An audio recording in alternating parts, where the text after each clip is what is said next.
Bismillahirrahmanirrahim. Assalamu alaikum, dear all. Hope all of you are well. This is Fawad Shamal. In this lecture, inshallah, we will study the reproductive system of arthropods, their classification. First, we will discuss reproductive system of the phylum Arthropoda.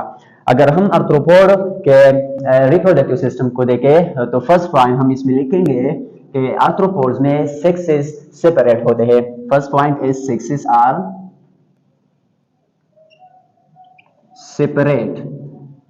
Sexes separate का मतलब ये है कि हमारे पास arthropods में न सिर्फ मेल्स होते हैं बल्कि फीमेल्स भी होते हैं. मतलब आर्थ्रोपोड्स आर यूनिसेक्सुअल. आर्थ्रोपोड्स में मेल्स भी होते हैं, मेल्स मेंबर, प्लस आर्थ्रोपोड्स में हमारे पास फीमेल्स मेंबर भी होते हैं. अगर हम देखें तो मेल्स में हमारे पास जो मेल गोनेड्स है इनको हम टेस्टिस कहते हैं. फीमेल्स में जो गोनेड्स मौजूद है इनको हम ओरिस का नाम देते हैं. अगर हम देखें टेस्टिस में जो गेमेट्स बनते हैं जिसको हम स्पर्म का नाम देते हैं. On the other hand ovaries में एक प्रोसेस होता है जिसको हम ओजेनेसिस कहते हैं. ओजेनेसिस के रिजल्ट में हमारे पास ओवम बनते हैं और ओवा बनते हैं, या इसको हम एग्स भी कहते हैं. ठीक है ना. अब जब स्पर्म टेस्टिस में बन गए, इसी तरह हमारे पास ओवा जो है वो फीमेल ओवरीज में बन गए.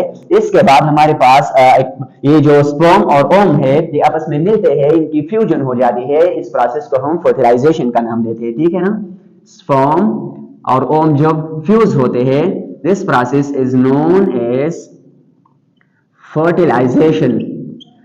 अब अगर हम देखें जैसा हमने डिस्कस किया है आर्थ्रोपोड्स में मेल्स भी होते हैं, फीमेल्स भी होते हैं, तो इन मेल्स और फीमेल्स में क्लियर कट डिफरेंसेस होते हैं जिसके बिना पर हम कह सकते हैं कि आर्थ्रोपोड्स में सेक्सुअल डायमॉर्फिज्म पाया जाता है. सेक्सुअल डायमॉर्फिज्म का मतलब ये है कि हमारे पास males and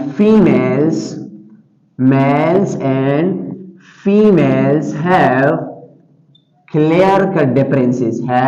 clear cut differences का मतलब ये है कि हमारे पास आर्थ्रोपोड्स में सेक्सुअल डायमॉर्फिज्म है. ठीक है. क्लियर कट डिफरेंसेस को हम कहते हैं सेक्सुअल डायमॉर्फिज्म. अब अगर हम देखें तो आर्थ्रोपोड्स में जब फर्टिलाइजेशन तक बात पहुंच गई तो इसके बाद फर्टिलाइजेशन के रिजल्ट में हमारे पास जो एक डिप्लॉइड सेल बनता है जिसको हम जाइगोट कहते हैं. ठीक है. फर्टिलाइजेशन के रिजल्ट में हमारे पास जो डिप्लॉइड सेल बनता है इसको हम जाइगोट कहते हैं. अब जाइगोट बनने के बाद होता क्या है कि जाइगोट जो है ये डिवाइड करेगा, इसमें डिफरेंशिएशन होगी और फाइनली हमारे पास एक कॉम्प्लेक्स और मल्टी सेलुलर आर्थ्रोपोड बनेगा. डेवलपमेंट की बात करें तो डेवलपमेंट मेनली हमारे पास टू टाइप्स का होता है. एक को हम डायरेक्ट डेवलपमेंट कहते हैं. जाइगोट बनने के बाद हमारे पास स्टार्ट होता है फर्दर डेवलपमेंट. डेवलपमेंट हमारे पास टू टाइप्स का होता है. Development is of two types. First one is direct development. Direct development हम उस टाइप के डेवलपमेंट को कहते हैं जिसमें जो यंग वन है, जो अर्लियर फॉर्म है, ये एग्जैक्टली अपने एडल्ट फॉर्म से सिमिलरिटी रखता है. तो इस किस्म के डेवलपमेंट को हम डायरेक्ट डेवलपमेंट कहते हैं. The type of development in which the earlier forms are similar to their adult form. तो इस टाइप के डेवलपमेंट को हम डायरेक्ट डेवलपमेंट कहते हैं. इसके मुकाबले में हमारे पास सेकंड टाइप का डेवलपमेंट है जिसको हम इनडायरेक्ट डेवलपमेंट कहते हैं. सेकंड टाइप का development is called indirect development. अब इनडायरेक्ट डेवलपमेंट हम किसको कहते हैं? In case of indirect development, what happens that the earlier form or the immature form or the young form does not resemble to their adult form. मतलब ये है जो हमारे पास immature form बनता है, earlier form बनता है, ये earlier form मुख्तलिफ एस्पेक्ट के बुनियाद पर अपने एडल्ट से मुख्तलिफ होता है. तो इस किस्म के डेवलपमेंट को हम इनडायरेक्ट डेवलपमेंट का नाम देते हैं। The type of development in which the young और earlier form does not resemble their adults। अब हमारे पास ये यंग वन अपने एडल्ट से रिजेम्बलेंस नहीं रखता, तो इस केस में हमारे पास आर्थ्रोपोड्स के केस में एक प्रोसेस इन्वॉल्व होता है जिसको हम मेटामॉर्फोसिस का नाम देते हैं। मतलब ये है कि मेटामॉर्फोसिस के थ्रू हमारे पास जो ये इमेच्योर फॉर्म है इसमें मुख्तलिफ किस्म के चेंजेस होते हैं और फाइनली ये अपनी एडल्ट की तरह शक्ल इख्तियार कर लेता है, अपनी एडल्ट की तरह हो जाते हैं। तो इस किस्म के प्रोसेस को हम मेटामॉर्फोसिस कहते हैं। तो अब हम आते हैं मेटामॉर्फोसिस की तरफ। Now we will discuss metamorphosis।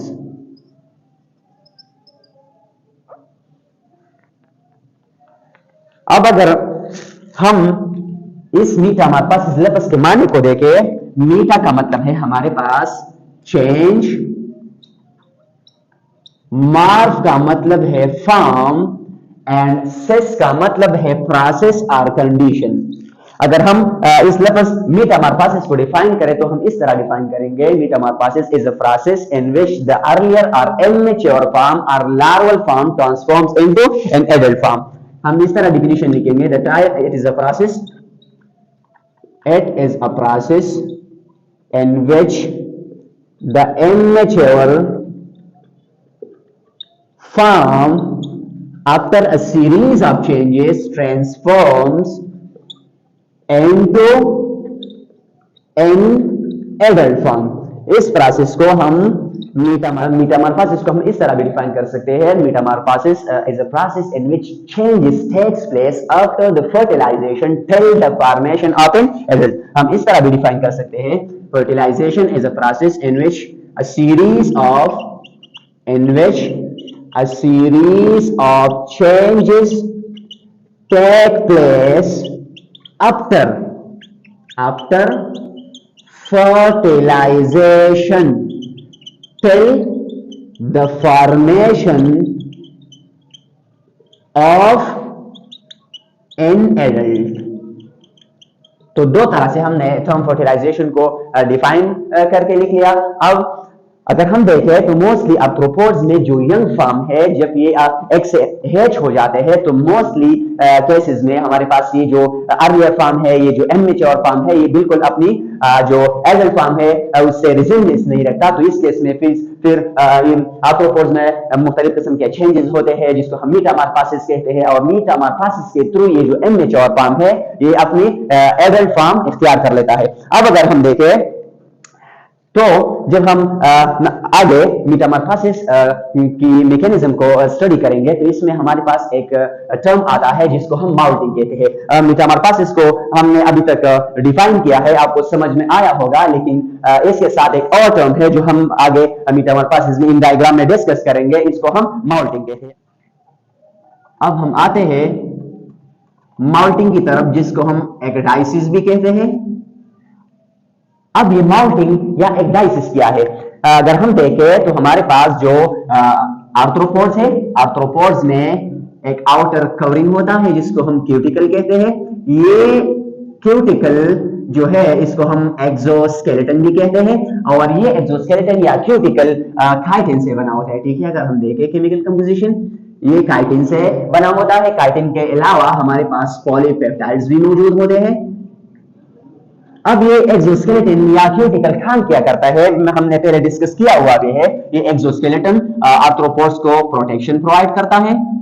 इसके अलावा हमारे पास प्रिवेंट करता है लॉस ऑफ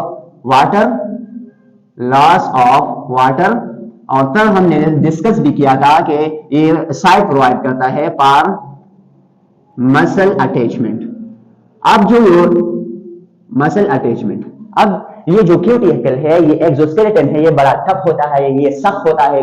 अगर ये एक्सोस्केलेटन इन आर्थ्रोपोड्स के जिस्म पर मौजूद हो तो इस केस में हमारे पास जो मेटामॉर्फोसिस में सीरीज ऑफ चेंजेस आते हैं, मेटामॉर्फोसिस में जो ग्रोथ होता है वो नहीं होगा।